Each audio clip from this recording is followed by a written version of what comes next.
First priority থাকবে নারীদের জন্য একটা নিরাপদ ক্যাম্পাস গড়ে তোলা। তো আমরা চাই প্রত্যেকটা হলে হলে যেন একজন ডাক্তার থাকেন। আমরা অনেক বেশি গবেষণা বান্ধব ঢাকা বিশ্ববিদ্যালয়ের দিকে এগিয়ে যেতে চাই। প্রথমত আপনি দেখবেন ঢাকা বিশ্ববিদ্যালয়ে আমরা কিন্তু অভ্যুত্থান পরবর্তী সময়ে মোরাল পুলিশিংয়ের মতো ঘটনা দেখেছি, এবং আমাদের যে একটা নারী নিপীড়ন বিরোধী সেল আছে এটা কিন্তু অ্যাক্টিভলি কাজ করছে না। আমাদের এইটা নিয়ে একটা বড় প্রত্যাশার জায়গা, এবং আমি যদি ব্যক্তিগতভাবে নির্বাচিত হই আমার ফার্স্ট প্রায়োরিটি থাকবে নারীদের জন্য একটা নিরাপদ ক্যাম্পাস গড়ে তোলা, প্রত্যেক মানুষের জন্য একটা নিরাপদ ক্যাম্পাস গড়ে তোলা, এবং বিশেষত নারীদের প্রতি যেহেতু এই সহিংসতা এবং মোরাল পুলিশিংয়ের ঘটনাগুলো আমরা রিসেন্টলি দেখেছি, আমি এইটাকে আরও জোরালোভাবে কাজ করতে চাই।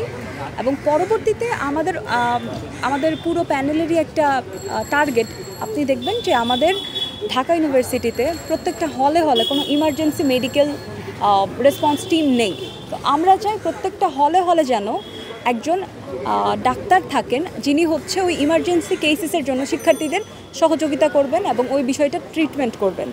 এটা আমাদের অন্যতম একটা দাবি, এবং আমাদের আরেকটা অন্যতম দাবির বা আমাদের প্রত্যাশার জায়গা আমরা যেটা নিয়ে কাজ করব সেটা হচ্ছে যে আমরা অনেক বেশি গবেষণা বান্ধব ঢাকা বিশ্ববিদ্যালয়ের দিকে এগিয়ে যেতে চাই। আপনারা দেখবেন যে বিভিন্ন ডিপার্টমেন্টের মধ্যে গবেষণা ভিত্তিক যে কোর্সগুলো হয় সেগুলো যদি আমরা অনেক শুরু থেকে করতে পারি এবং প্রাতিষ্ঠানিকভাবে একটা জোরালোভাবে এইটা নিয়ে আমরা কাজ করতে পারি, তাহলে আমরা বিশ্বাস করি যে ঢাকা বিশ্ববিদ্যালয় থেকে কিছু চমৎকার গবেষক বের হবেন।